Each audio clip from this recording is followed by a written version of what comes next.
Sorry it took so long to get ready. Bit of convo, bit of dog barking, but we're here. It's alright.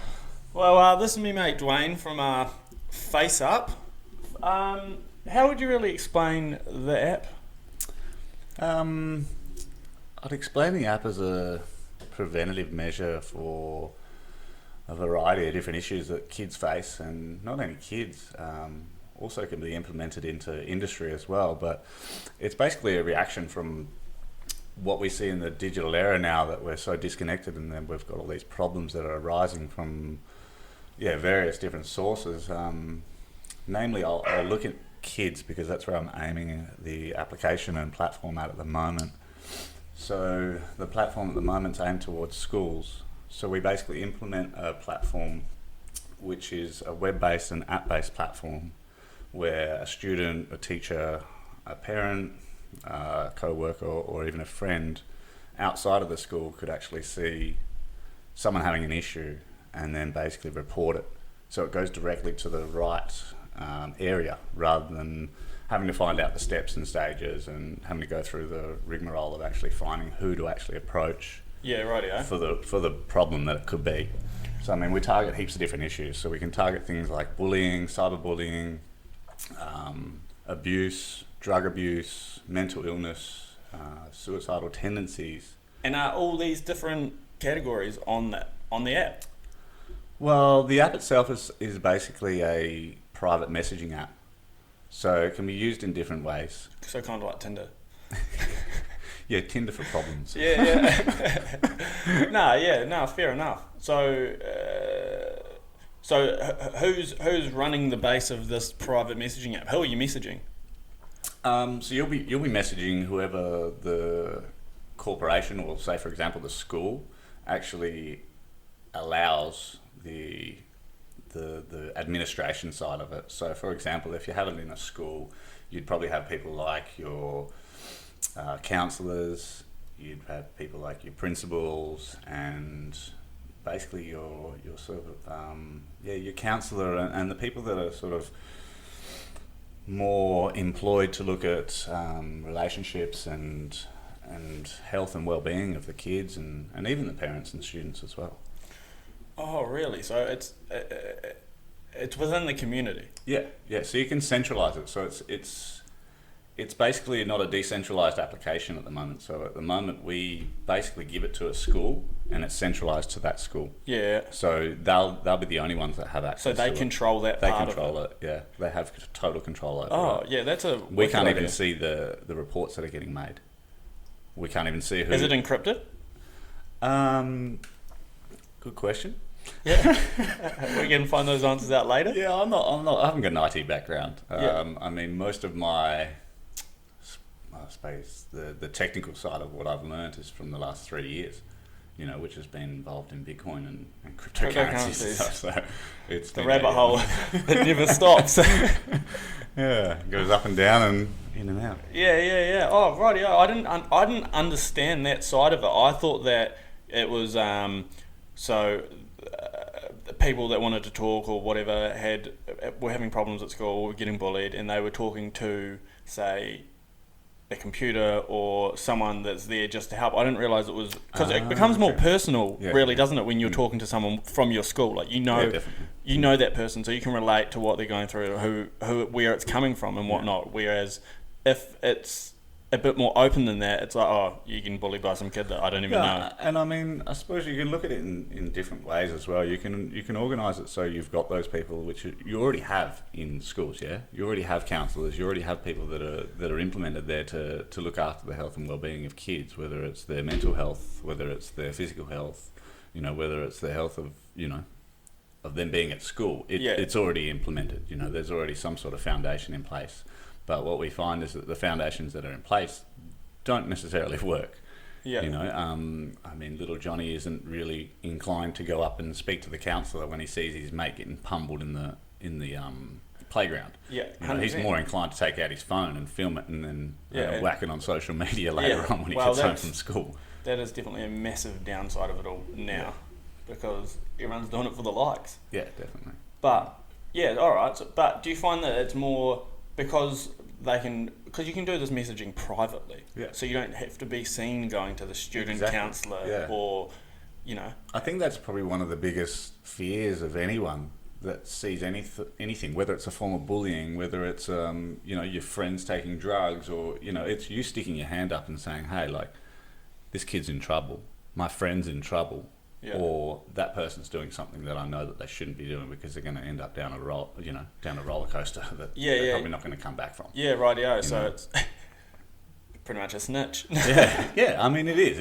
It's snitch is a harsh word. I mean, I was only joking. I was only joking. But because at the end of the day, you're doing it to benefit them. Yeah. So you're not. It's not like you're ratting someone out. You're doing it because you're seeing them going down a slippery slope, like you just said, and you're trying to help them. Yeah. That's where you're coming in. You're saying, look, I don't want my friend to end up in a position where I could prevent it. So you're helping prevent them from. Yeah. I mean, possibly suicide. Yeah. At the end of the day, you can have a look at statistics of of kids across the globe, and I mean, in Australia last year, it was something like 8 kids under the age of 10 committed self-harm and suicide and killed themselves. In Australia? In Australia. And I mean, you would have seen online just recently about Quade and Bales, and the... That was a hectic scenario. That was that video was full on. I actually woke up and Jesse showed me it, and I was just like, man, this kid, like, the stuff he was saying was, like, horrendous. Man. And I can't put myself in that position because, like, I got bullied at school, but it was for being fat. And, like, I would just be like, I'm fat, like, what's so bad, I'll just joke about it. And, like, it got to a point where I couldn't get bullied about it anymore because I was making fun of myself. Do you know what I mean? But when it's to the point when you've got someone like him, I mean, how old was he? 8 years old, I believe. 8? I thought he was 20. No, 8 years old, and he's going, just let me kill myself and stuff. Like that. I don't even know if that went through my head at 8 years old. I didn't even have the inclination or knowledge of suicide at 10 years old, 14 100%. Years old. Like, this is the problem that we're having with this digital era and information that's readily available is that situation exactly. Yeah. Like, as a kid, I never knew about suicide. So I didn't have these thoughts come into my head when I was having issues in primary school being bullied, or when I turned around and was the opposite and being the bully. Yeah. I think we've all been through that. Yeah, as well. I mean, you either be the bully and get bullied all the time, or you turn around and you fight back and you be the bully. Yeah. And at the end of the day, I mean, it's not the right way, but it's sometimes the only way that you can sort of get away from it, and get out of it. Yeah, for sure. I mean, his was like that was an eye opener, right? Oh yeah, like 100%. And we don't know how many times he had already been in this scenario. Like, it must have been a few times for his mum to go, "Hey, I'm going to film this." Yeah. Like, and then to chuck it up on the internet and have people fucking take the piss out of it. That's disgusting. I mean, people would no brains and no time, too much time on their hands, and they just trolls. So do you feel like this app could help a scenario like that? Well, I think, the way I look at it, I suppose I'll give you a bit of background from when I seen the platform and why I joined and how I joined. So I suppose to give you this background, I'll go back a little bit. I'll go back about 2.5, 3 years ago. Now, I was in an industry where I was a minor and I didn't like the industry because of my own morals. Minor? What, you're underage? I was in gold mines mostly. And they're basically having an injury that led me not to be able to work in that. You look like 40. So I had this injury that basically led me to not being able to work anymore within that industry. At the time, it was probably one of the hardest things that ever happened in my life. It stopped me surfing, it stopped me actively doing anything. But things happen in your life for reasons, and it pushed me out of an industry that I didn't like and into an industry which was cryptocurrencies that was all new and fresh to me. Very fresh at the time. Yeah. So and this is actually how we met, which is quite interesting and another story altogether. But so for I'd say about 1.5 to 2 years, from mid 2016 through to 2018, I was involved in this cryptocurrency side of things. Wait, hold on. When did we meet? 2017. Far out. Yeah. Yeah, 2017. Only feels like yesterday, Duane. I know. Yeah, anyway, carry on. So then basically it evolved into me working for companies in Australia and then leaving Australia and going overseas and working for other countries throughout Malaysia, throughout Singapore, Indonesia, and it led me in this path of, I mean, obviously like self sort of like growing, you know, but learning all these different things. Self-improvement, yeah, that's the word.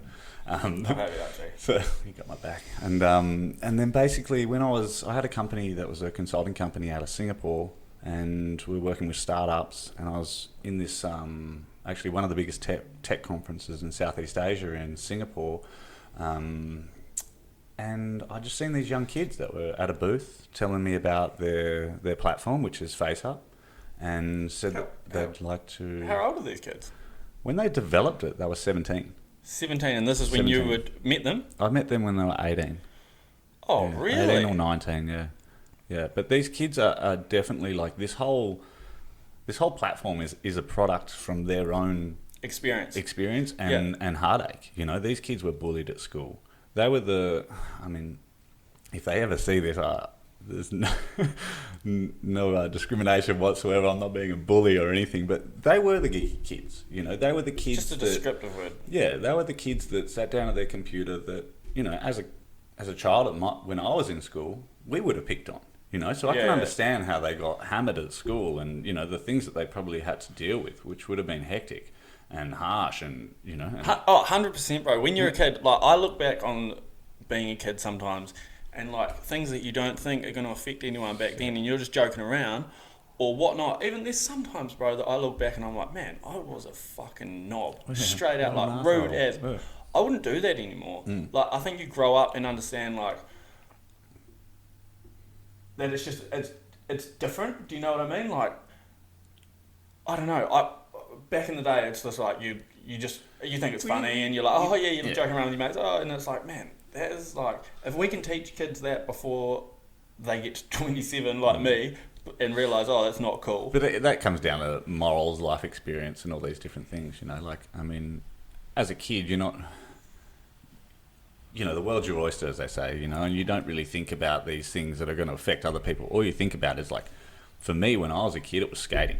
That was it. That's all I thought about. I didn't care if I stepped on someone's feet. I didn't care if I ran over someone's toes. I didn't care if I was stealing things. It didn't matter what I was doing. As long as I was out there skateboarding every day, I didn't care if I hurt someone. I didn't care if I pissed someone off. Yeah. You know, you don't have that notion in your mind, you know, but I'll go back onto, like, when I met these guys, which was...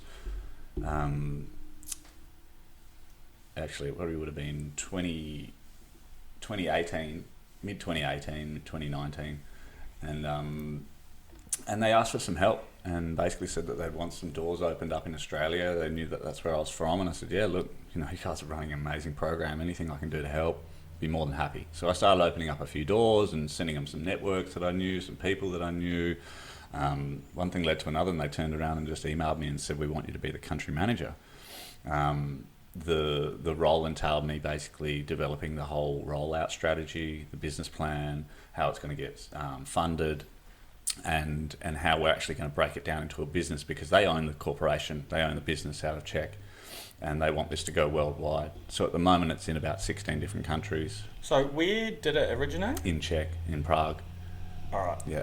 And then it's moved from throughout. We're in South Africa, we're in Colombia, we're in South America, we're in America, we're in India, we're all across the globe at the moment, you know, but it's basically getting that traction to be able to push it out and roll it out as a massive campaign. Each individual country is their own entity pretty much. So we have to work out, you know, like, how is the main company going to get some profit back from it, and how are we actually going to run it in our country so it's profitable as well. So there's a lot of different things there that, you know, for instance, me coming from the background that I had no freaking idea. Yeah, right. You know, so I've had to learn so much about business, so much about everything. I mean, it's good, but it's all learning. It's so amazing, you know, and that last 3 years of build up towards this has been like such an amazing experience to come into, you know, now doing something that I enjoy, now doing something that I know that's going to make a change. Make a difference, yeah. 100%. Which is what I'm about. I mean, I've always been a helper all my life. you know, and then you're a going very helpful person. No, straight out, you are. But then going into an industry where I, you know, like was totally against my morals, you know, and you go in there because you just wanted the money, and you could just see that you could, you know, secure and tick off a few goals and stuff like that. Yeah, it was great working in the mines for a certain amount of time, but again, that industry has massive problems that I tried to tackle, which were, you know, confronted head on. And I had a mate 2 years ago take his own life on a mine site. If you heard the statistics, it's next level up there. Like that is next level, and even that, man. Even if you could implement this in a mine site, do you know what I mean? Like people, hey, old fucking Jimmy down the roads.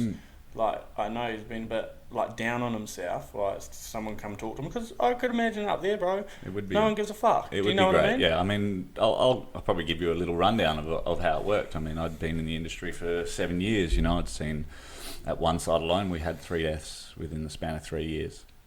Yeah.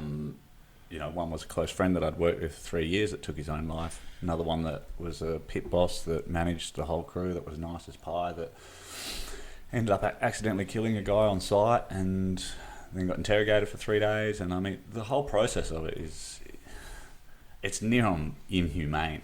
You know, like they give you a card and say, here's a number, you can call them. You know, at the end of the day, especially for, you know, the poor bugger that actually killed a guy on site, which he didn't mean to do, obviously. He was just protecting... An accident? Yeah, protecting some girls and situation, what happened, rah-de-rah. But he ended up taking his life 3 days later.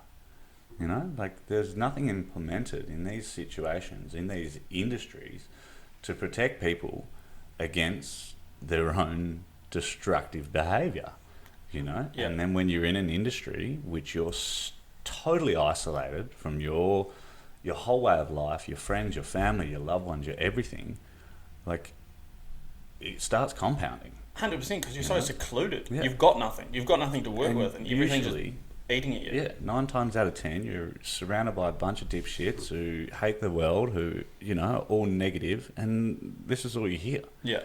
You know, like, it's hard. It's hard to get away from it. And, you know, and these people that work in these industries, you know, they get looked at in different ways. You know, they get looked at like, oh, it's so easy for them. Yeah. No. You go up there and you try and be away from your family for a month at a time. You know, all these different things that are incorporated. I don't think I could do it, to be honest. It takes a special breed, man. Yeah, I just like coming home to my own bed every night. It's like, I think I'd get like lonely, even though there's so many people up there. You know what I mean? You know how you can be lonely but around people? Like if you're around people that you don't gel with, you become lonely because it's like, man, these aren't my people. Yeah. Like, it's just like, yeah, I couldn't do it, bro. I honestly couldn't do it. I tried to after, you know, a good friend of ours took his life, Grayson. He was 24, you know, 24. And I ended up getting in contact with a guy called Godfrey Baroni, and he's amazing. This guy used to, he used to run a company called Beyond, we used to work for a company called Beyond Blue, and then also started his own company, which is, what was it called? It was Mates in Construction. And he had a template there ready for mining. And I said, look, come up. You know, I'd gotten in contact with him, told him all about the issues that we're having on site, that we needed some sort of structure. You know, I mean, Face Up would be perfect for mining industry. It would be perfect for any industry, realistically. I think anything across the board, it can be used. But so the mining industry is so hard because it's its own entity. You know, they don't want outside influence. You know, this guy Godfrey Baroni used to work at. He used to be a rep for the union. They got wind of this the day that he was meant to fly up and canned his flight. That shows you how integral and how they secure and safeguard themselves so much. Yeah. Like, they don't want that outside influence of, especially a union. You know, like it'll fuck their shit up. Yeah, it would totally mess with everything. Well, they're just trying to cover their own ass. Yeah, big time. Yeah, make millions and give pittance back and don't pay tax and absolutely rape and pillage the earth and not only that, you know, soon they'll be registering themselves as a church so they don't have to pay taxes. Well, You've got a priest up there. They there. get subsidised fucking everything, man. Yeah, it is. Subsidised water, subsidised fuel, you know, you name it. They get a lot of benefits, you know. Oh, it's crazy talking up there, bro. But we go back to Face Up with the app and when I met them and for the last 9 months, 8 months, I've been working on this for free. basically just walking around. See, here you go, given already. I told you you're a handy man. Well, I mean, if I wouldn't do it, who would? Yeah. You know, like I've went and reached out to companies that are already involved in this industry and said, look, we have a platform here. Would you use it? Yeah, of course they'd use it. You know, but what I'm finding now with having all these conversations with all these different companies that are involved in this space is they're all decentralized and they're all their own entity and they're all looking at how can I be number one, not the correct picture as what I see is working. What I see is it should be all integrated. It shouldn't be segregated. It should be all integrated, working on a common goal. And this is what I've been trying to talk to these companies about. I'm not going to name any of these companies at the moment because I don't feel that it's probably... You can tell me after this. Yeah. I mean, you know, some of these companies are doing quite well and they've got, you know, world exposure. And so are these companies that are under the same category? I'd say under the same category, yeah. All right, trying to fight the same purpose. The same fight, yeah. I know, 100% I know what you mean. It's like all these...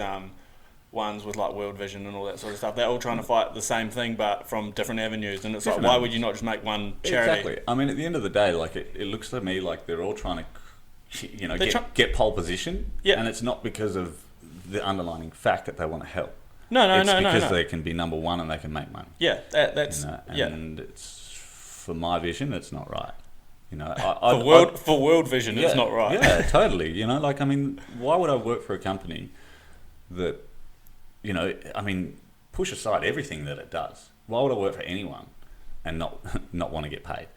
Yeah, time is worth money. Yeah, you know, especially nowadays, we're getting old. Exactly. And you are. You know, what I seen in it was just the pureness of being able to help. You know, and that's why I wanted to. That's why I stood up and said, "Yeah, I'll do it. I'll be here. You know, anything you need, let me know." So here we are, 9 months down the track. I've had chats with governments. I've had letters from federal, the education department, from the deputy minister, from the federal side. Have these people come forward to you, or you've I've got in touch with them? Out them. Yeah. At the end of the day, I don't. You know, we haven't got much of an exposure in Australia. Yeah, that's what I was thinking. Yeah. So it's for anyone to be able to see face up in Australia. They'd have to be from overseas, probably. Yeah, I mean, we haven't even registered the actual web page in Australia. We've got it. We've got the domain locked, but it's I mean, that's for us to basically roll out when we start rolling everything together. So does so all these other countries that it's in now as well, is it already rolled out there? Like in every single country? Or are there some at the same stage as you? Yeah, some at the same stage, some earlier, some later. Some have tried and failed. Oh, really? Yeah, Singapore's a big one. That failed? Yeah, it was. Why really was that? Why did that fail? I think purely because it was an outside source. Singapore's a very proud country of what they do and what they've done. Kind of like China. Yeah, and I mean, I think they'd prefer to have something in-house. That's what it come down to. They didn't really want to have something where money was getting thrown at a company that was getting sent overseas. Yeah, right. And I think come back to being proud of their country. You know, they wanted to have something that they could roll out themselves. India was another one. India was really hard. I mean, with Singapore, are they the same as China, where like the government has part ownership of anything that's made within there? I think they try. Yeah, so that's why they wouldn't want something coming from the outside. Yeah, right. I mean, they're very forward country. You know, they're one of the only countries in the world that is not in debt. That you're not allowed to eat chewing gum in. Yeah, and no public display of affection. Because I love that. I'm all over my missus when we're down at Coles. Coronaing it up. Yeah. No, but all right. So these places obviously haven't gone forward. And how have they taken that? They've just gone, hey, well, it's not going to work here. We'll move on to the next country. I mean, I think it comes back to like anything when you're releasing. It's timing. You know, I think in Australia timing's right now, because you have a look around and you're looking at media and you're looking at people that are involved in this industry, and it's getting a lot of limelight. You know, it's getting front page news. It's getting coverage worldwide. If you have a look at, you know, if we go back to Quaden Bales and his mum, you know, and what they put out on social media, you know, this is it's gone beyond the point of this is a problem. This is now into epidemic stage. You know, when we're starting to see repercussions that are going well and far beyond just physical aspects, this is going into mental aspects. This is going into actually taking lives. This is, it's past a problem. This is an epidemic, and it needs to be stopped. And the only way that we can stop it is by having a preventative measure, I see. You know, we can't basically bubble wrap everyone. You know, we can't be this reactive society anymore, because if we continue being this reactive society, we're still going to have these stats. You know, what are we going to do when someone does it next week, next month, next year? You know, are we going to continue just saying, oh, okay, here's a shrine for poor little Johnny that took his life because, you know, Billy and Bob were bullying him for, 25 days straight, and he couldn't cope it anymore. Yeah, and, you know, and had no one to talk to. Yeah. Well, not chose, but like was scared. Yeah. Yeah, 100%. Yeah, like, I mean, I'll go back to the instance with Grayson and my friend up at the mine site. I spoke to him probably 2-3 hours before he took his life. Really? And that killed me. That hurt me so much. Yeah, because did you know though at the time? Not at all. Yeah, exactly. You know, like he asked me to clean up his room. He told me he was giving me, the coffee machine, and because I love coffee. And when I went and cleaned up his room, there was things in there you just wouldn't throw away. And I sent him a message, and then that after night shift, we all got pulled into the office, and yeah. Fuck, that is next level. Yeah, and that affected me more than I would ever have thought of. Yeah. You know, like I've had mates that I've known for 3, 4, 5 times as the length of what I've known him. That I knew Grayson. Sorry. Yeah. But again, being in this industry, closed circuit, where you're surrounded by these people that you work with, that felt like family. Yeah. And for build a family bond. Yeah. For a kid that's 24 to have no other way out. 24 is so young. Like, man, that's And that's so you're trying to create the other way out by implementing this. Yeah, this definitely. app, yeah, because it gives them somewhere to look and know that they're going to be okay. You can hook up psychiatrists with it. You can hook up anything you want. I'm in the discussion at the moment with one of my friends who's developed an emergency response application, and I want to implement that into the application, into the platform, because there's so many ways that we can go about it, because we're in this digital space now. We're living in this digital world where everything is on our phone. Like I heard this saying the other day, and it was brilliant. It was like a man's home is his castle, and now a man's phone is his castle. Yeah, like hard. You lose your phone, you lost your castle. You've lost everything. You lost everything. Yeah. So like, times changed so much. And it happens. You leave your phone somewhere, you're fucking lost. Yeah. You are absolutely lost. How do you get back to your phone if you left it down the road? Yeah. You don't have Google Maps in your freaking. You got nothing. Anymore. You pull out the book. No. Draw lines. It's right here, Dale. Yeah. No, you got the book up the wrong way. Yeah. What? How the fuck do we end up in Sydney? But yeah, no, it is. Technology is everything at the moment, and I feel like with this coronavirus going around at the moment, every person's going to be making the most of it. Like, if it gets to a point where we can't safely leave the house, the software side of things is just going to go. It's already gone crazy. Imagine where it's going to go there. Like, it's going to go from, well, we've got us here now talking, and there's going to be people fucking playing music from home, bro, because no one can go to the pub. Like, our pubs are going to be online. Yeah. Do you know what I mean? Yeah. Like, it's crazy, but you've got to use it, and use it smartly. Yeah, and safely. I think safely is smart and safely, especially for kids. I mean, I don't think they understand the repercussion of what you put online. What can follow you down the track. I mean, if God forbid, if there was any of the stuff when I was a kid that got taken video footage of or pictures of, if that got put online when I'm now an adult, gosh, I would. What do you mean? Well, I was a little shit, if that stuff got recorded and you were caught in the act? Yeah, definitely. Yeah. I mean, nowadays, you can barely walk around the corner without being filmed. Yeah. Let alone with all the CCTV that's around. Yeah. I'm not saying this is a bad thing. But the way that it's used, this is the problem.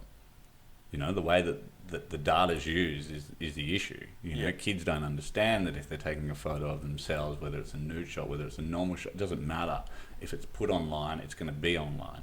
And it's going to be there forever. Yeah, that's the crazy thing. And kids don't understand that. No. Like, I don't think a lot of people don't understand that, actually. No. Something gets posted up and that is there forever.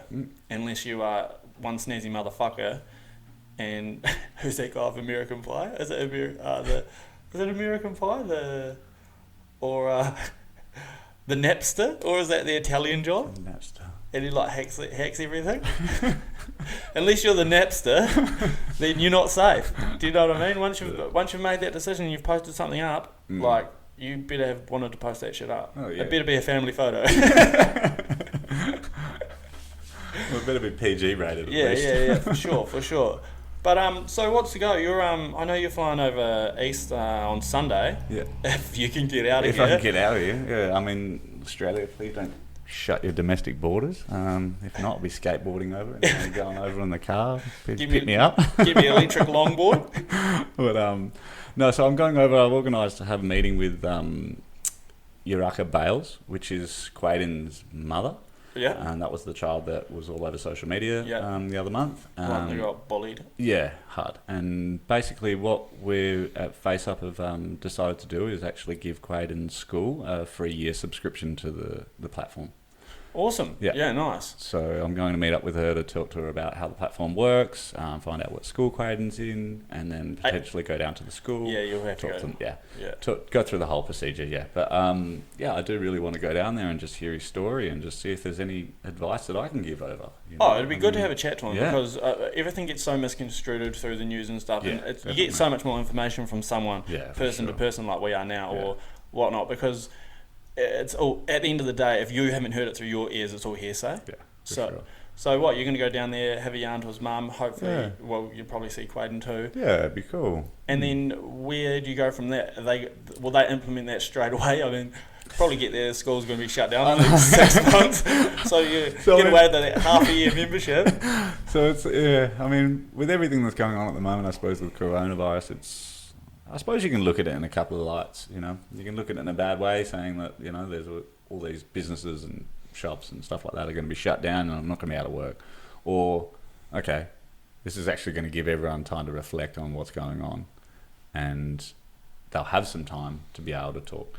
I mean, maybe not face to face, but hey, we live in a digital era. I can pull 20 people in on a conference call and show them all my face and run them through the program online. And don't even need to show them your face, G. You can just get your business card up. Just hand them out. Your business card. That's me, mate. Well, that'll be good if you can get that implemented there. And when are you planning on rolling this out as an Australian whole? Because are these going to be the first people implementing it? Yeah, potentially. I mean, I've spoken to a lot of different schools and organisations that are willing to take it on. For me personally, I sort of held back on letting them take it on because I hadn't actually wrapped myself around it so fully much. Understood. Yeah, and immersed myself into this space where I could go, okay, this is the business plan and this is exactly how it needs to be executed and this is how I'm going to profit, well, not me personally, but this is how the business is going to profit and I'm going to now be able to employ X amount of people to be able to roll out through X, Y, Z. So for me to be able to go, okay, here you go school, here's 3 months free use of my platform, end of 3 months they turn around and go, this is fantastic, how much do we pay for a year? And me turn around and say, hey, I don't know. I've got to take it back off you until I work that out. It doesn't seem too professional. So I thought the best thing for me to is basically go and approach schools, show them what I've got, talk to governments, talk to all these different areas, whether it's companies that are involved in the space, whether it's, government-run programs that are helping out kids that are in underprivileged areas or, that have been through different circumstances and whatnot. Just get these people to basically hear it and understand it. And then once it starts becoming a bit more of a common thread that people are starting to hear, and then they can go, okay, cool, we're ready to make that next move and we want to jump on board and we want to start using the platform. How can we go about that? At the moment I want to be able to implement 3 months usage of the platform so people can get their head around it. And that's a good amount of time too. That's like 3 months, whether it's good or not. Do you know what I mean? You're going to be like, that's it's worked wonders for us, because a month probably isn't enough. Yeah, that's right. Because it's like you'd be like, oh, you'd unravel it to the school. Yeah, it would take like week, 3 weeks for kids weeks, to even give it a shot. Do you know what I mean? And then they've only got 1 week to fucking get their stats and be like, oh, this is working, or it's probably not working. You know, there's other hurdles that we're facing as well. Like schools at the moment are now banning phones. You know, for one. Are they? Yeah. So for one side of it. So I can't call my side bitch. So for one side of it, the kids can't actually report it online on the application. But it is a platform, so it's web-based as well. Oh. And what we're finding anyway, especially in Czech, it's probably like 65% of people, or students and kids, aren't actually reporting the problem when it's happening. You know, they're reporting it when they go home, because it comes back to that thing again where, like, if you're in a circle and you're watching a fight, are you going to stand up and say that's not right? And then potentially be the one that's going to be targeted? No, you're not. Unless you're, 6'10", built like brick shithouse, and you don't care. Well, it comes down to like tribalism. So like, if everyone's watching it, you're enjoying watching it with everyone else, and you don't want to stand outside the box because everyone's going to look at you funny. So there's a lot of pressure on someone just being like, hey, this isn't fucking right. Yeah. So this app is like, it's perfect. But even if they're not using cell phones at school, most of these kids are taking laptops. Yeah.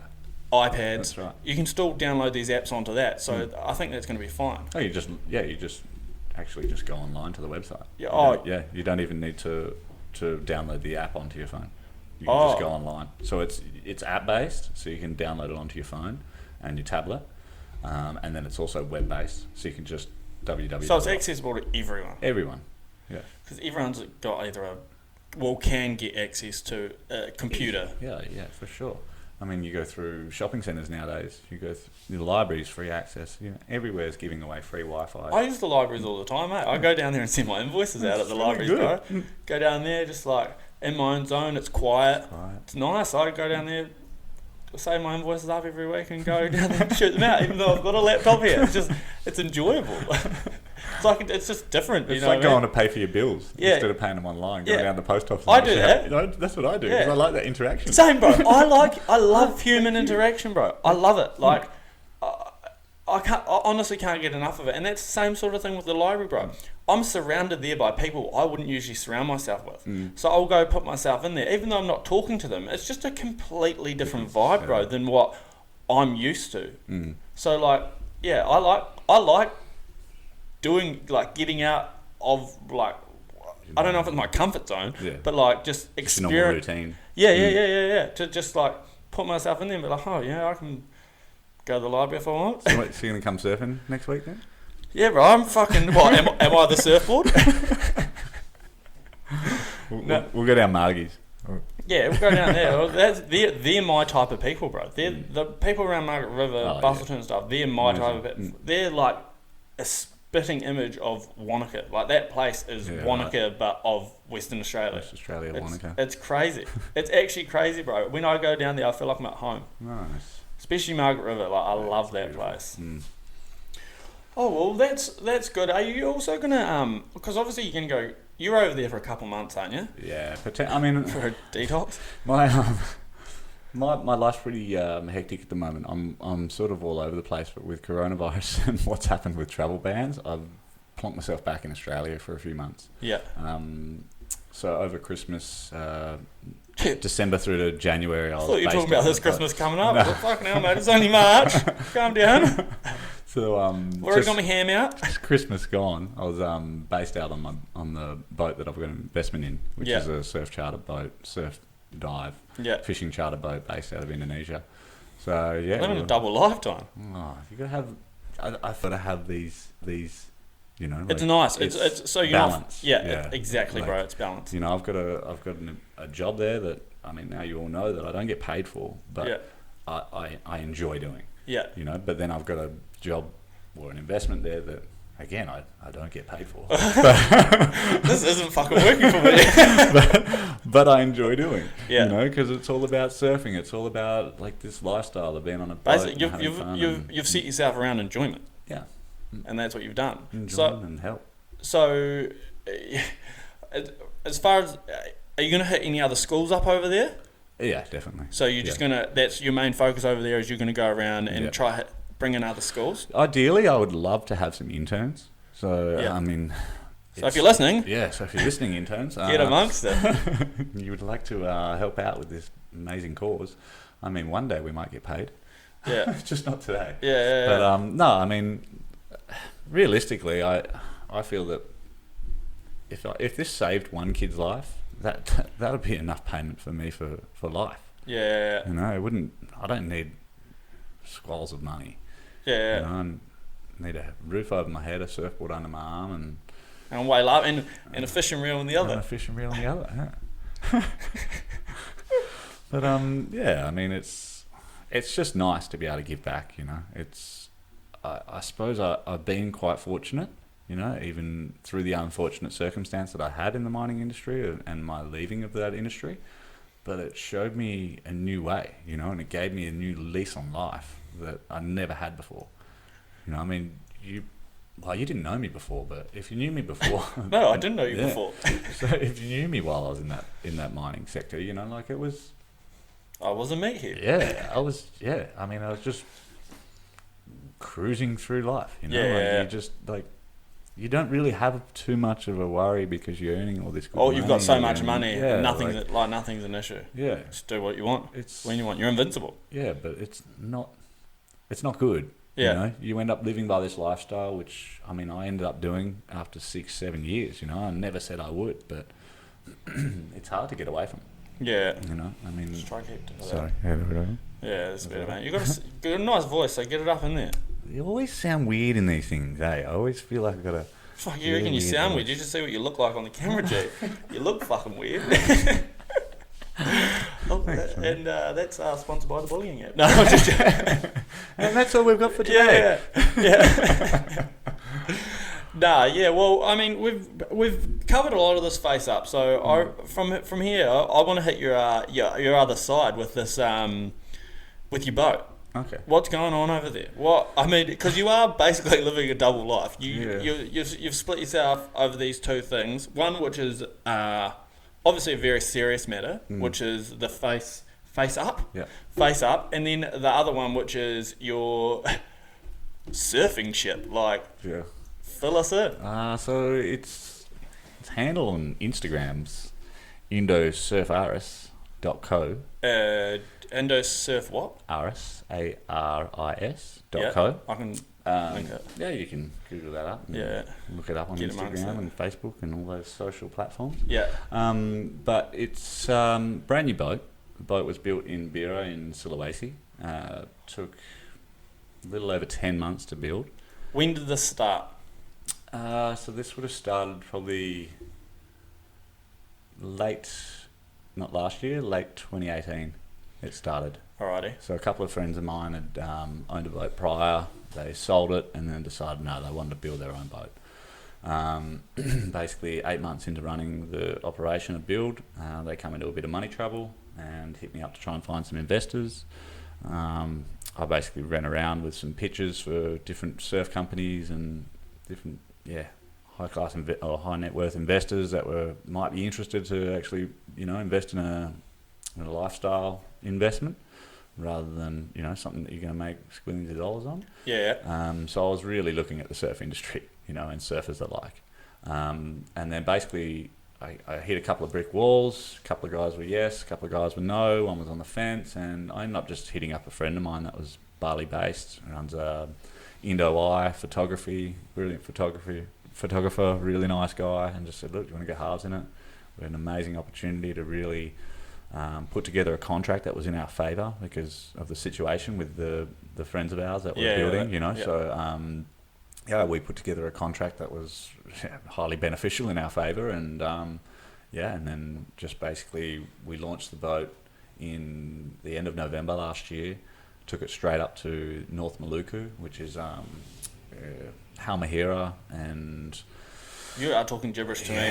It's basically right up in the Spice Islands. It's beautiful part of Indo, and probably actually one of my most favourite parts of Indonesia. It's untouched by Western influence. I mean, these people are climbing coconut trees for us and papaya trees, getting them down and not even wanting a dime, you know. Really? Yeah, they're incredible. The people up there are just beautiful. Like, they haven't been westernised. yeah, totally. I mean, it's going to probably become a new dive mecca of northern Indonesia in the next few years to come. Yeah. Morotai itself has some amazing history. It was where the World War II treaty was called. So there's a lot of historical monuments, and you know, I mean, there's planes and aircraft carriers and you name it. There's a lot of things that are sunk in there that you can basically go down and dive on. And check really? out. Yeah. Have you done it? No, actually, I didn't dive. We took a few of the guests around there just to try and find some, but a few of the dive sites are quite deep, so 35 to 40 metres, and we weren't running tanks. We were just doing free diving. Oh, well, and you can't get 40 metres. We're lucky to get 7. Yeah, well, that's why you just don't smoke, guys. Yeah, exactly. Actually, no. Yeah, all right. I didn't know that. I did not know any of that. Yeah, it's history rich. It's beautiful. Absolutely amazing, that place. I shouldn't say this, but the waves up there are incredible. Incredible. Yeah. Well, you should say that if you want people. This is where your boat is, right? Yeah, I know, but if it gets too full on, like, it's just going to be crazy. So you're liking it that it's under wraps and it's very secluded to just the people that know about it. Yeah, I mean, there's probably, you know. Oh, I've got 1 million listeners, bro. So you're really fucked up here. This is turkey talk, right? Yeah. Just talking turkey. Turkey talk? Yeah. This is turkey talk. Pretty much get amongst it, really. What's the process? You got this. They got stuck. With the build. Yeah, with the build. They got stuck with the build. We kicked in some cash, basically finished off the build. How long did it take from there to finish it off? Month and a half, 2 months. Really? Yeah. How many people were building this motherfucker? There have been 8 locals. Really? And then, maybe a few more, maybe 10 at the most. Are they the same people that were getting you the coconuts out of the trees? No. I was going to say, because technically they were getting paid for that. No, we had one of the builders come on board, and he followed the boat up to, where did we go first? Ternate. And the poor bugger, he didn't have his sea legs. He's a boat builder, but does not like being out in the ocean. Really? So the poor bugger was trying to work the whole time, and obviously he's more of a dry docker. It's just a dry dock. He doesn't like the ocean and the swell. Yeah. But bless him, he did real well, and helped us out a lot. And boats up and running perfectly. I mean, we obviously had a couple of teethering issues on the first couple of trips. What were the issues?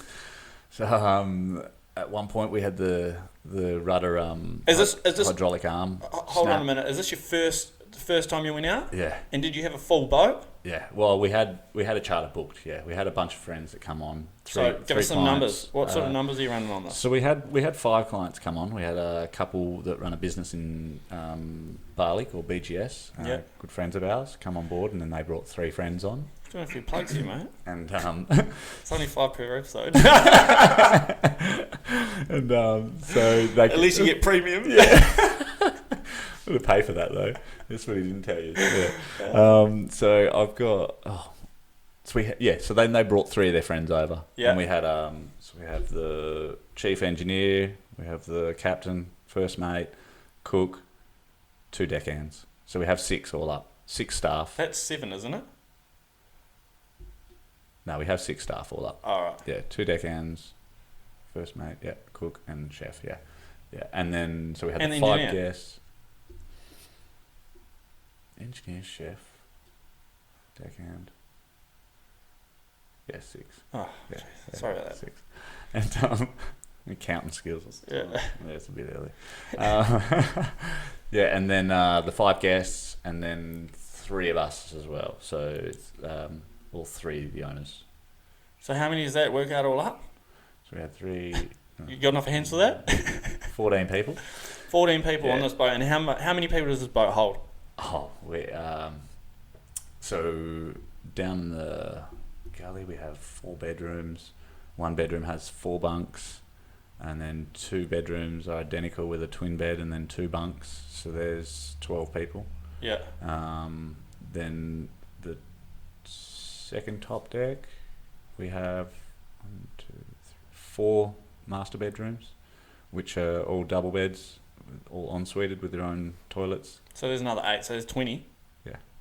So And is that it? And then we've got the staff quarters, which is 8 beds. So 28. And then we could probably sleep about another 10 people stacked around the boat. So you're basically half full from bed-wise on your first. Yeah.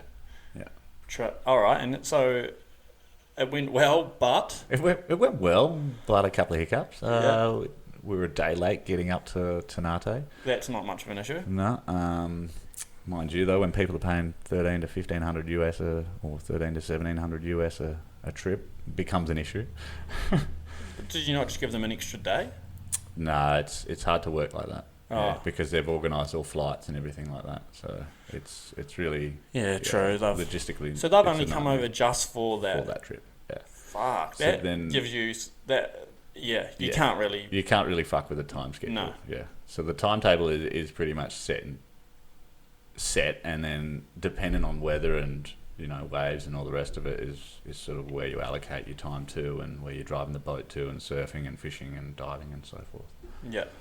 But so a day late, and then we went to leave the port on Christmas Eve, and the port master, the harbour master, basically turned around after 4 hours of negotiating, wanted something like $2,500 for us to dock the boat there for a day, which is exuberant and well and truly overpriced. We got him down to $1,500 Australian, this is, and then he turned around and just said he feels sick, so he's going home.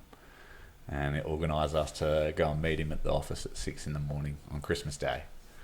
So we didn't think we were going to get out of there at all. So now we're a day late, now we're another day late, and the third day we're meant to be leaving.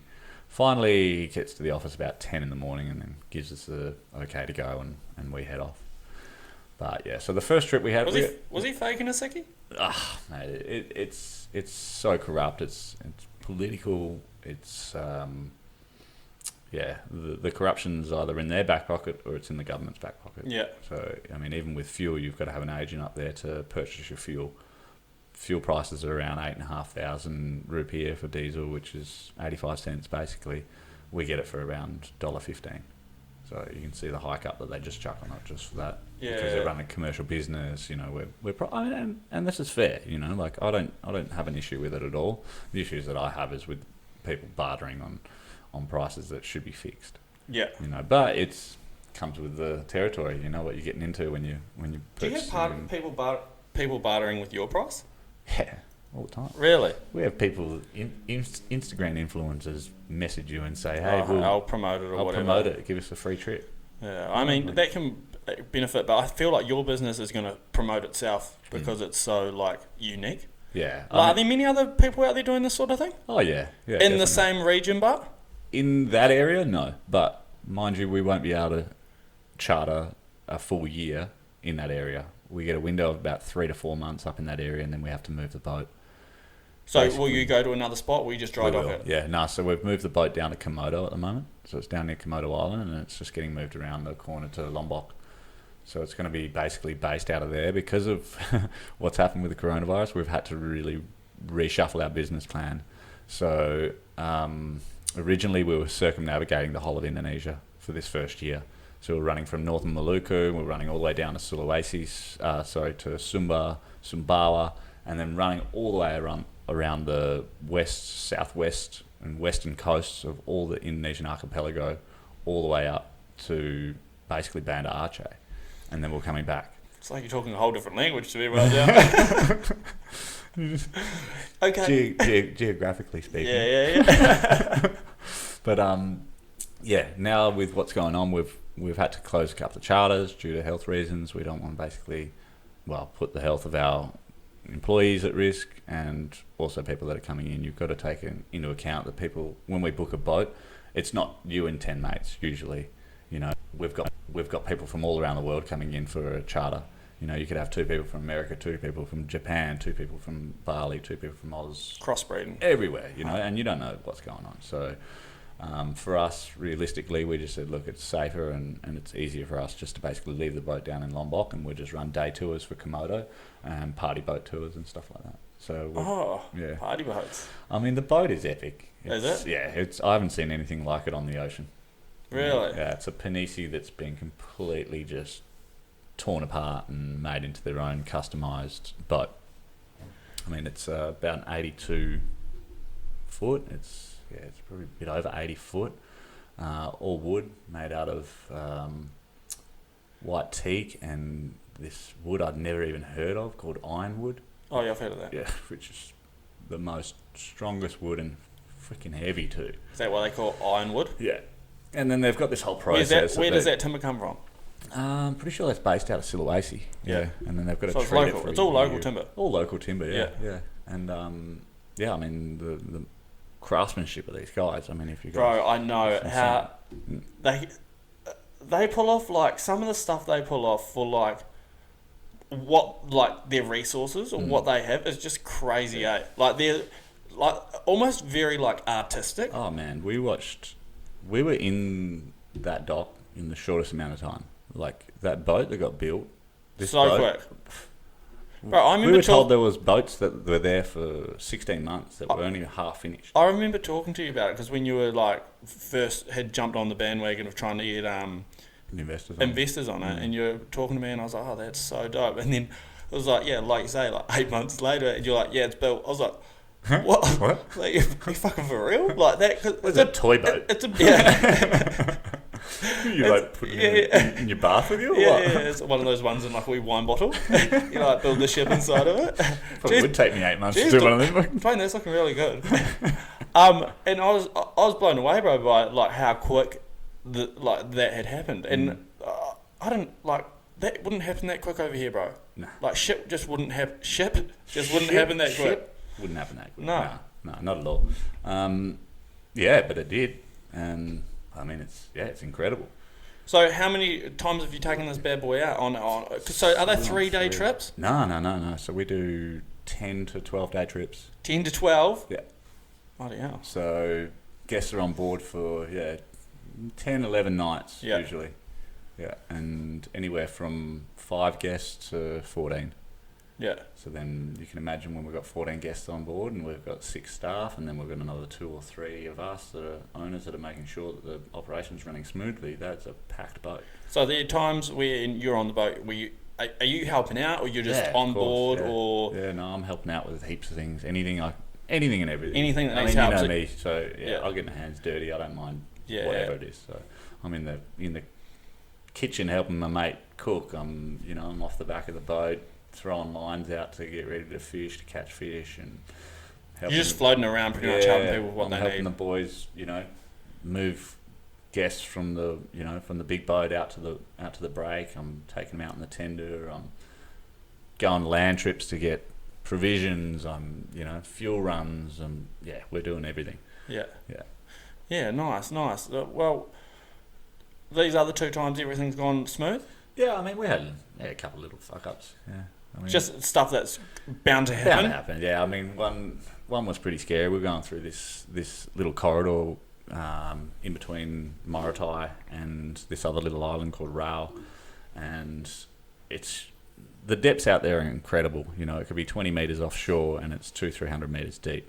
Yeah, and down to the bottom of the ocean, down the seabed, and this little corridor is probably about 600 to 800 meters wide, and it jumps up from 300 meters up to bommies that are about 4 to 5 meters high. So you got to think about this boat, pulling this boat through, right? We got a draft, which is like how much the boat sits underneath the water, of 2.8 meters.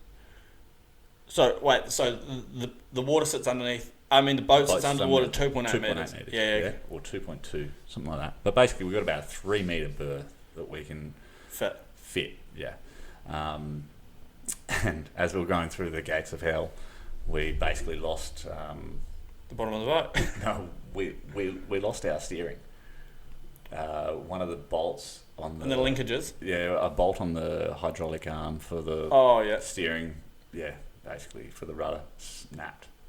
So we had to try and get the boat back into safe grounds. So we had to use the engines to basically just turn the boat around, and then just use the engines to start port and starboard to keep it straight, and then get it into a safe anchorage, pull anchor, turn off everything, drop all the oil, try and get the ram back out, put it back onto the pin, get another bolt, rebolt it, and shit happens. How long did that take to fix? 45 minutes, an hour. Oh, so it's like casual maintenance. Yeah. That's. But that casual maintenance could have turned into casual fucking chaos too. Yeah. yeah, that could have been bad, but at least you tackled it in 45. That's like when you have a problem like that and you can fix it so quick. Walking away from that, you're just like, I'm the man. Yeah, we were lucky, for sure. There could have been some other circumstances there that we could have been really fucked. We actually, when I was a kid, my parents had old peeling, so it was about, it would have been maybe like 35, 40 foot peeling. Yeah, nice. And you could steer it from the bottom or steer it from the top. And my parents are pissheads, bro, just straight pissheads. And we were out in the lake one day, and they must have had some friends over, and we're out. It was called the Gin Palace. That's how much of pissheads they are. Palace. I'm surprised your name is not actually after a bottle of alcohol or something. Bro, they were going to call me Keegan, but they didn't want to because they thought I'd grow up and get called Keg. Imagine that, you've been a fatty too. Yeah, bro, I know. You would have got hammered at school. Absolutely hammered. Anyway, we were out in the lake and we'd gone out for the day and they were all getting sauced up. I would have been maybe 12 or whatever. I was just a wee whipsnapper. And we were out there and we were going up to the top of the lake and then turned around on our way to come back and fucking got beached, eh? We got, because everyone was so pissed on the boat, we got beached as and worse. Beached as. We would have been alright though as well, because Dad was just like, oh well, fuck, we can't really do much about it, let's just keep getting on the piss. And then luckily, I can't remember if we dug our way out or if someone was coming back, because it was just on dark.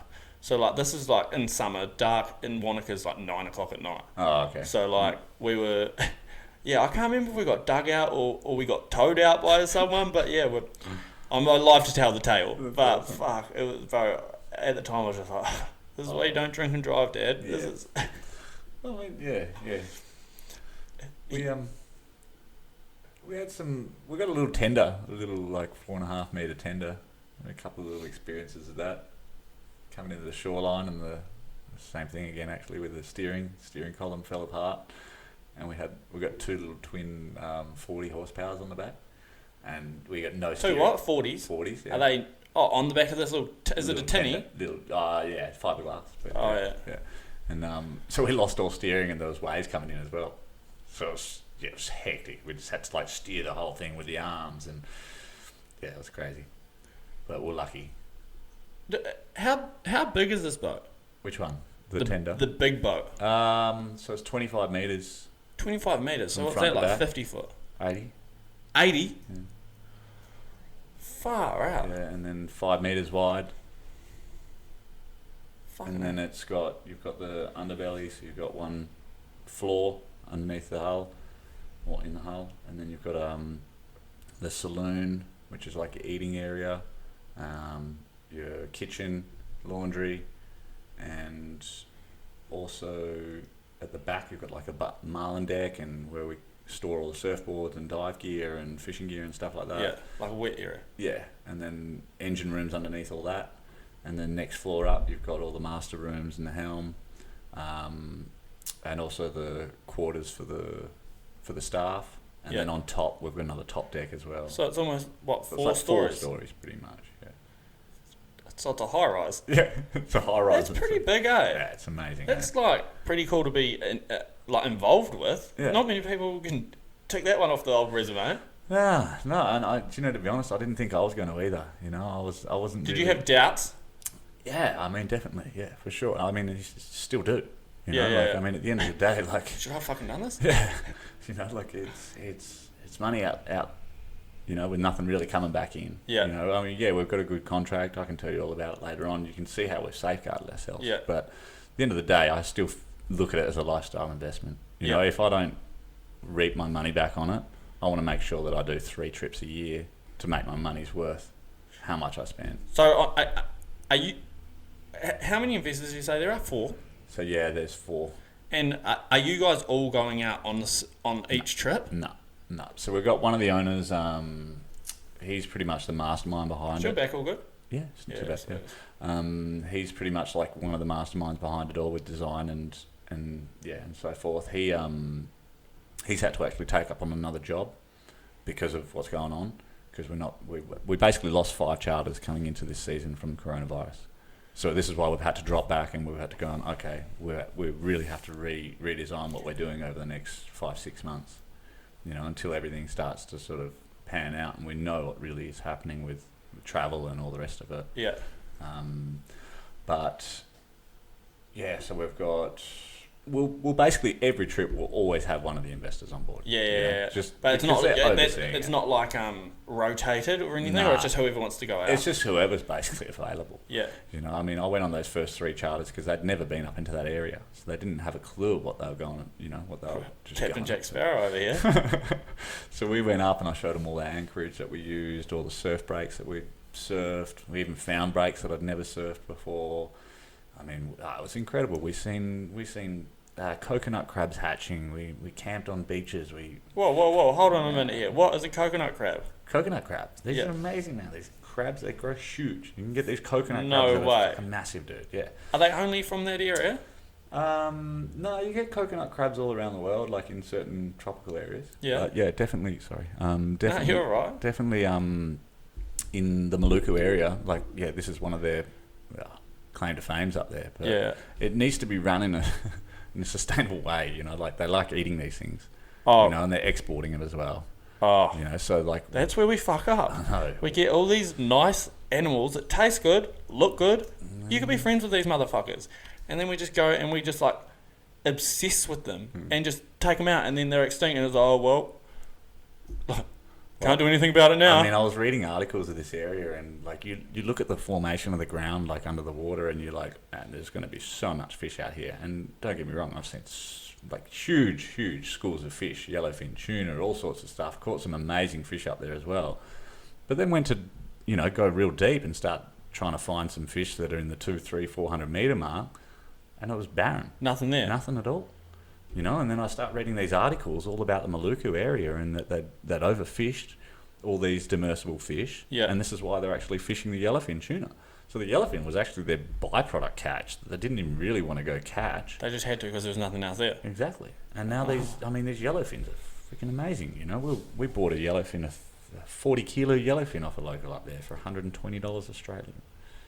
Really? You couldn't even. We're paying 20 cents a kilo for the meat. Far out. Yeah. How many days did that last you? Oh shit! It nearly lasted 2 charters. Really? Yeah. For $120? $120. Is that what? You just feed them tuna for every meal? Tuna, everything. Tuna, fish and chips. Tuna on chips. Tuna curries. Tuna tacos. Yeah. Tuna patties. Tuna curries, bro, are actually coots. Man. And is it tuna more or whatever? Tuna mornay, yeah. Is it mornay? Mornay? Yeah, bro, that is so good. Yeah. Hey. Tuna bake? Yeah. What else did he make? He made tuna floss. What? Tuna floss? Like candy floss? Not to floss your teeth. Yeah. Yeah, but it's like candy floss. Yeah, you get this... Was that for dessert? It was like a main meal. It was amazing. Really good. Yeah, really good. How does... I don't know. What did it taste like? Just tuna? Like amazing tuna. But it's like ground down. So you just minced it up and then it was just... It sort of looked like a rendang, like a brown... Oh, bro. Yeah. You're starting to get me hungry. I know, I am. Should we get some tuna out? Got some in the fridge. Yeah, right, yeah. So they've fished it out, and there's not that many fish. I mean, they love catching small fish. Yeah. They have no education on the understanding that these small fish potentially grow into 200 kilo fish that could be breeding X amount of times a year and producing more fish that could be in the 20-30 kilo. Have you seen that stuff that they wave around in the water when they go out spearfishing, and it drugs the fish and makes them go all funny? Mm-hmm. I went to Bali. The first couple times I went to Bali, I was a little kid. I would have been 8 or 9. We went over for like a family holiday. I can't even remember what part of Bali we were in. But you go out, like, because we were staying resorts, but around the resorts were like their villages and stuff. Yeah, yeah. And they'd come out and we'd watch them. They'd go out and they'd wave the stuff in the water, like around the reef or coral or whatever the hell it is over there. Wave it in the water, and it was like a high for the fish. And they'd just like sort of like go like almost like limp, and they'd just be like on the like a fish like on the side, and then they'd just stab them with like their wee fucking cyanide or something. Bro, it was weird, and then they'd just like stab them with their thing, but it wore off. So like they'd have to keep like waving it around in the water. It was like a little plant or something, bro. It was weird. Wow. Oh man, I mean I've seen some amazing fishing tactics up there. You know, like these guys going on the back of their little like single canoes with an outrigger, so like a little Yeah. and little 40 horsepower on the back. They throw a kite up, and then they have these handmade wooden lures that they make look like a flying fish, and they skip these things across the top of the water with the kite. So they're lined from their boat to the kite to the lure, Yeah. and then they just skip it across the water, and they pull in like 100, 200 kilo friggin' tunas from this. Fuck off. Yeah. They don't use fishing rods, like they hand line pull these things in. So you see these fishermen up there, and they've got all these scars laid across their arms there, and that's because they use it to like as a lever to pull the fish in. Yeah, it's incredible, dude. 200 kg fish? Man. That'd be harder than fucking bench pressing 200 kgs. Imagine that. That's with one arm. And this thing's fighting you too. Yeah, that's what I mean. Yeah, it's incredible. I mean, that's just one style. You know, they've got so many different ways that they're fishing up there. Yeah, you're quite you enjoy the fishing. So what other sort of techniques have they got up there that you've come across? Because I know you like to delve in it. Yeah, I love fishing. How much was that last reel you got? Too much. So they we've seen this one where they're basically chumming up the water. So they'll run like a pump. So they'll be pulling in the seawater and then spraying water out off the back of their boat. And it's just hitting the water, obviously. It's just making a bit of noise on top of the water, and then they're chumming up the water. So they're throwing like a bit of bait into this spray, and then they just sit there with poles, and they're just poling them. And they've just got this hook on. So they just go in, boom, and they just pull them in now. So what's on the end of the pole bar? Just a hook. And the fish jumps onto the hook? Yeah, because they're in feeding frenzy at this point. They just grab and there's anything. not even any bait or anything on the hook? I think they do, eh? Yeah, I didn't get close enough to be able to see. What? Yeah, but and they're just flicking them onto the boat? And then they just flick them like on nothing? the boat. Usually they don't have barbs on them. So they can just flick them straight off. And then flick them, and then they fall off. And then they can just keep going. But, yeah, I didn't get close enough to be able to see what they were using. But you could see them with the poles. Like, they had their big bamboo poles, and you could see the line going into the water and then pulling up 20, 40, 60 kilo yellowfin. Really? Yeah. That's crazy shit. Yeah, it's insane. Do they have any other crazy techniques up there, or are these people up there using normal fishing styles at all? No, are they using rods? I've never seen anyone like. So they've just got their own style that they've been brought up. They'll have rapalas, which are those little lures that you drag behind the boats. They'll have them, random hooks. There's a few fishing shops up there that are like fully stocked with fishing gear, but no one buys it. It's fucking expensive, man. Oh, is it? For these locals to be able to afford a $500,000 lure, you got to think, man, they're lucky to be on 70,000 rupiah a day. Yeah. You know, that's a lot of money for Are any of these people from these islands, do you have any locals on your boat? Oh, Indonesian? Like working? We have to. Yeah. Every one of the workers are local. Oh, right. Yeah. So what's their experience when they hop on the boat and they see fishing rods? Are they like, what the fuck? I mean, these kids are really, the majority of the workers that we have they've been around boats. They've been on charter boats before. Majority of them are out of like an area called Padang, which is near Mentawais, off Sumatra's coast, which is, I mean, you've probably got 60 plus surf charter boats out there that have been running for 20 odd years. So they're accustomed to it for sure. Yeah. And they've seen it. And So do all these other ones, are they creating any competition? Or are you guys like the new guys on the block? Or? Oh yeah, of course. I mean, we're probably creating more competition, you know, because now we're flooding the market more. Yeah. Our prices are really low at the moment because we do... Because you're new to it? Because we're new to it, yeah. So I mean, our prices can be anywhere from 1,200 or even as low as 800 US up to 2250 US for the 10-11 day trip. Yeah. Which, I mean, some companies are charging $4 to $5 US for. So you're almost halving it. Mm. Just so you can get that. Just so we can work get the market. Market, yeah. Yeah. And you guys got what? Facebook, Instagram. Instagram. How else do you advertise for something like this? You go through these surf charter like booking companies. So you can go online to World Safaris, and then they'll promote you on their website. World Safaris is probably one of the biggest online booking agents for surf charter trips. Yeah. Yeah. So that's probably one good avenue that we utilise. And they organise it all for you. Yeah, and then take a cut. Yeah. Oh yeah. Yeah. So usually it's like 10 So to 20% third cut. party. Yeah. So I mean, you could start selling trips for us, and we'll give you 20%. I'd be really good at that. I could probably get you a few off this. Yeah. Like I said, 1 million followers. Yeah. But we don't want any turkeys on board. Any turkeys? Yeah. Oh no, you fucking turkey tastes good, mate. You run out of fish, I'll be selling the turkey for 40 cents a fillet. Yeah, nah. You said you were doing like. Are you still doing your drone footage and Do whatnot? you know what? on there? Actually, I just sold my drone. Well, on the The last good one? Yeah. On the last trip, so I'd crashed it over in Europe a year or two ago, and hadn't used it really that much since. And obviously, like being like I like photography. You know, it's a bit of a hobby of mine. So I jump on board and do a bit of photography as well for the clients. I think it was the last trip. Yeah, it would have been the last trip. I sent the drone up, and we're getting some drone footage. You went showing off again, were you? Nah. I went to land. Well, actually, no. The drone lost connection, and then come back to the boat, and then ended up trying to park itself off the boat. So I had to just throw everything off and jump overboard and try and catch this freaking thing mid-air. So it just pissed me off, really. And Are they waterproof? no, they would have died. True. Yeah. So hold on a minute. So I just got home and put it on Gumtree straight away, and was like $500, $700, whatever. Just take it off my hands. What? You should have told me. I would have been down on that motherfucker because it's a good one, isn't it? What one were you running there? What was it? Mavic Pro. Mavic. So it came over top of the boat.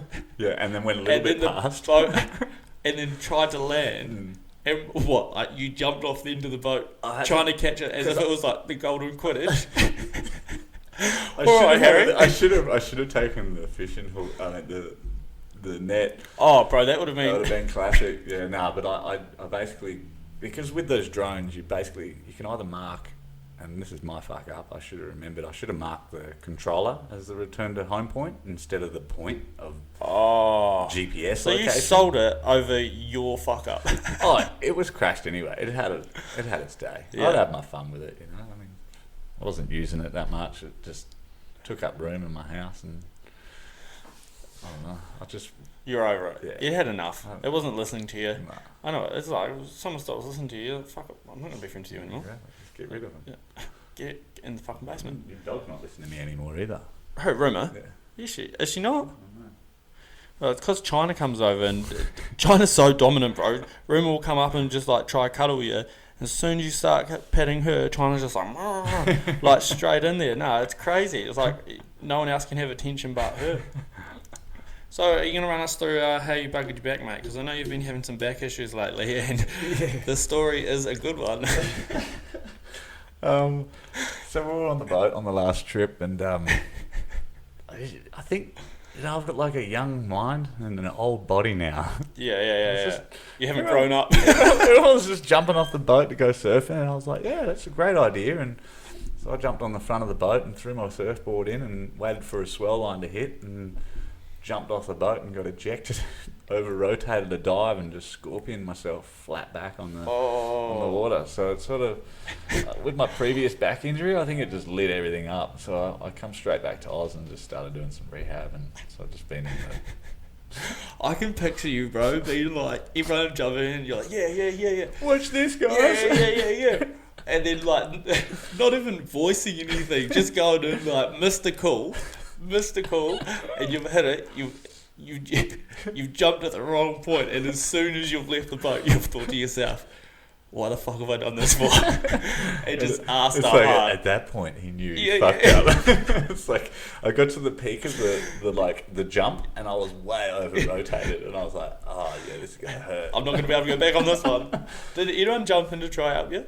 Nah, Or did you play it cool? Like, I played it cool No. and just kept paddling, and went over to go surfing and had like 3 waves, and every turn on my backhand I was like, tweak, oh, I think I'm going shore, and I just went into shore and stretched on the land and went and got some provisions that we needed, so I organised some fuel and oil and water and didn't tell anyone about it coconuts. until you got back. You're like, Oh, everyone could see. no, I'm all good. I'm all You're like, winded. dropping like diazepam and tramadol like it's freaking No, lollies. I'm all good. It didn't even What are they? hurt. Oh, just Lozenges. just lollies, just mints. But yeah, I was sore. I had to come back when I've been pretty much self-quarantined due to back injury for the last 3 weeks. I think I came up and seen you once when you got back, and you were in a bad way. Yeah. And then every time I've run you since that, you've been at home. Have you even left the house? A couple of times. Yeah, I went down the shops to go buy toilet paper, but Didn't seem to be any there. Fucking hoarders. What is your take on this whole coronavirus situation? coronavirus or what's happening in our supermarkets or in Australia? Well, I think that what's happening in our supermarkets at the moment is like I feel like it's a good interpretation of humanity because there's been so often that I've had conversations with people and it's like, oh no, we're all one and all this shit. But when it comes down to this sort of stuff, it shows people that don't realise that we're actually here just to fend for ourselves. that at the end of the day, if something like this happens, the likelihood of you having someone else help you is pretty fucking slim because everyone's fighting for themselves. And that's just like, I don't know if that's automatic or what, but it's crazy to see now because man, there's people going down to the supermarket fighting over fucking toilet paper. Like, Go buy a bum gun and fucking squirt your asshole. yeah, well, that's just even a super soaker. But we were actually out of toilet paper when this whole pandemic, what's it called? Pandemic, fucking, you know what I'm talking about, innit? Yeah. When that had happened, we were actually out of toilet paper. We've crossed over to tissues because we were like, oh well, fuck, that's all we can get on. $1 box of tissues, bro, lasts us like 3 to 4 days. We used to be buying like 24 packs of toilet paper, and that would last us maybe like a week or something. Oh. Bro, I'm telling everyone, you need to go to hand tissues because they come out and they're squared, so they're like to shape. So you can't overuse them. Yeah, Do you know what? You could can't wrap fold that them shit and around use your it hand. 4 times. Yeah, you can't. You're not like, and then just wipe them with it. Like you can only bring out like 3 at a time. Use it. And bro, a box of tissues will last us like 3 days, and it's only $1. It's so funny. One of my friends said to me the other day, he's like, it's so weird why we're all after this toilet paper. He's like, if I shat on your arm right now, would you just wipe it off with toilet paper? Like, why would you shit on my arm for starters? Yeah. But no, hell no. I'd be like washing the shit out of my arm. Yeah. He's like, exactly. So why don't you just wipe your asshole once you just done a shit? Like, What, with your hand? No, with toilet paper. He's like, why don't you wash it? And I'm like, that's a fucking good point. Wash the toilet paper. No, wash your ass. Oh yeah, like with a bidet. Well, like, I mean, Or a like I hose. just said, you know, like if you had poo on your arm now, would you just wipe it off with toilet paper? No, you wouldn't. You'd go to You the go sink, rinse you'd it. go rinse it, and you Yeah, wash your arm. use a bit of soap. Why don't you do that to your ass? Some people probably do. If we get a big sponge under there. I mean, we're fine in the toilet paper front. We're definitely going to be fine. Yeah, I mean, I look at all this. It depicts really good how media can fearmonger and put fear into people, you know. And I think this is a direct sort of implication of what's happening around with the media. You know, media is portraying one image, people over-inflate that image and overreact on that image and go, okay, now we're going to be fucked. Like, we're going to be shutting all borders down. Like, no, we're not going to be shutting domestic borders down. Like, you fucking kidding me? Like, if we shut domestic borders down, we're going to absolutely, like, do, a fucking stupid thing in Australia because we're sending shit across borders all the time to help out. You know, whether it's product or Oh, product, is that what you call yeah. it? Waiting for my pound of cocaine to come around. I haven't arrived yet. Only But just arrived in I mean, Sydney. Australia's pretty self-sustainable. I think if shit hits the fan here, I'm just going to go up northwest and just get away from people and get a swag and take my fishing rod and surfboard and fish and eat fish and surf my ass off and stay away from people. You going to be alright doing that with your back? I do yoga every day. Does that compensate? Yeah, no, I'm still a bit sore, but yeah, I just got to get some strength back into it. Yeah. Well, who knows? We might have to self-isolate, mate. But I reckon we wrap that up here, eh? It's been good having you here. Yeah, it's been good. Do you want to plug both of your things, your boat and Face Up? I want to plug a few things, actually. Get amongst it, bro. This is your time to shine. So we've got a hat company as well out of Indo. It's called Regan Headware. We do a bunch of caps all related back to our mates. So every cap has its own story and is related to one of our friends. So the Houston, for example, which is a cap style like your hat, is from one of our mates. He's always wearing caps. You know, there's a whole bunch more stories to it. But reckonheadwear.com. We send anywhere internationally. Worldwide. Then we've got the Indo Surf Aris, which is at Indo Surf SURF Aris ARIS.com. .co, sorry. That's our surf charter company running out of Indonesia. And then Face Up, which is our anti-bullying platform in Australia. So that one is really where I'm focused on at the moment. That's why I'm back in Australia. We need to get some traction with that, and I really want to start rolling out and having people actually use it this year. So I've got some good traction with the government. I just need them to basically come on board now. So. All right. Well, you heard it here first. I'm looking forward to getting my free hat when you've got a chance to get that for me, Duane. Oh, yeah, you just have to come round. Yeah, I'll be wearing that on my next podcast, so get amongst it. And thanks for coming in, my G. We'll have to catch up when you get back. Yeah, definitely. And have another yarn and see how everything's going. Yeah. Probably a couple months, 2-3 months. Back over. All right, awesome. Great. Well, thanks for listening.